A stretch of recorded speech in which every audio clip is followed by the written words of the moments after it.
Assalamualaikum warahmatullahi wabarakatuh. Halo semuanya, perkenalkan nama saya Mas Ayuningsi dan MPM 1210227 dari kelas 2J Manajemen. Di sini saya akan membahas materi mengenai modal manusia. Yuk disimak. Arti dan pentingnya human capital. Istilah human capital pertama dikemukakan oleh seorang ekonom bernama Theodore Schultz yang berpendapat bahwa peningkatan kesejahteraan pada perusahaan tidak tergantung pada tanah, peralatan, energi, sumber daya, melainkan pada kompetensi pengetahuan dari pegawainya. Kemudian ia mendeskripsikan posisi human capital sebagai kemampuan sumber daya manusia yang diperoleh melalui investasi pada sumber daya manusia, yang mendeskripsikan bahwa human capital terdiri dari 4 hal, yaitu yang pertama kemampuan, kedua perilaku, ketiga usaha, dan yang keempat waktu. Dan semuanya ini dimiliki dan dikendalikan sepenuhnya oleh pegawai. Untuk mendeskripsikan human capital sebagai kombinasi dari keempat faktor tersebut sebagai berikut. Yang pertama, karakteristik atau sifat yang dibawa pada pekerjaan, misal inteligensi, energi, sikap positif, keandalan, dan komitmen. Kedua, kemampuan seseorang untuk belajar, yaitu kecerdasan, imajinasi, kreativitas, dan bakat. Dan yang ketiga, motivasi untuk berbagi informasi dan pengetahuan, yaitu semangat tim dan orientasi tujuan. Transformasi peran divisi SDM. Model konseptual yang dikemukakan oleh Ulrich menggambarkan bahwa transformasi divisi peran SDM yang didasarkan pada dua dimensi utama, yaitu dimensi operasional dan dimensi strategik.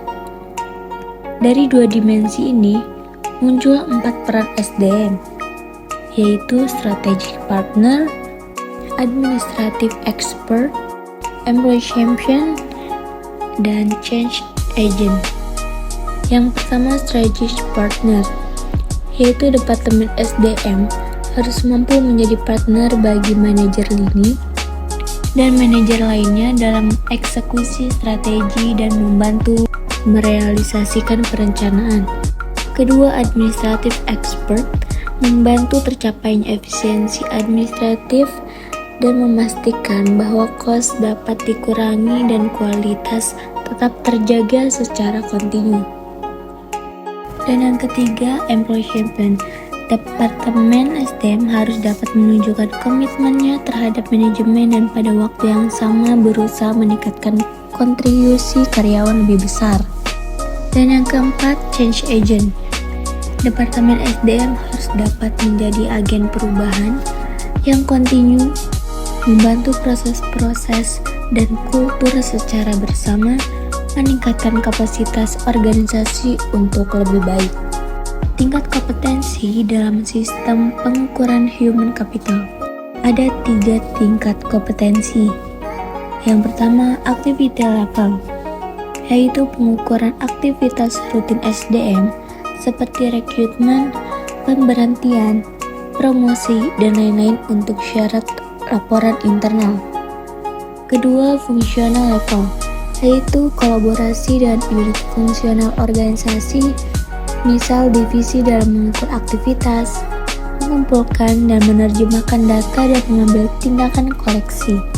Dan yang ketiga, strategic level, yaitu tingkatan analisis tertinggi sehingga dapat memberikan gambaran perusahaan secara penuh, memberikan pemahaman hubungan antar SDM, strategi, dan kinerja. Dari ketiga tingkat kompetensi di atas, diketahui bagaimana melakukan pengukuran nilai human capital pada ketiga tingkat tersebut, dimulai dari tingkat korporat, dalam unit bisnis fungsional, tingkat rendah yaitu aktivitas dari divisi SDM untuk mengintegrasikan sistem pengukuran tersebut menjadi sistem yang kohesif. dalam suatu jalur yang terdiri dari 3 tingkat, dan pada masing-masing tingkat terdapat aktivitas yang dapat diukur beserta hasilnya. Perubahan paradigma karyawan. Pandangan perusahaan yang hanya pada kos saja dalam pengelolaan human capital harus ditinggalkan. Artinya, investasi dalam SDM dipandang bukan sebagai biaya saat ini, melainkan investasi aset masa depan. Langkah perusahaan mengubah pola pikir. Yang pertama, seberapa besar pengeluaran investasi yang telah dikeluarkan perusahaan untuk SDM. Kedua, bagaimana tingkat return of investment atau ROI atas investasi tersebut. Dan yang ketiga, dapatkah dari beberapa investasi tersebut dialokasikan kembali untuk mendapat ROI yang lebih baik? Selain itu, tantangan juga datang dari investor.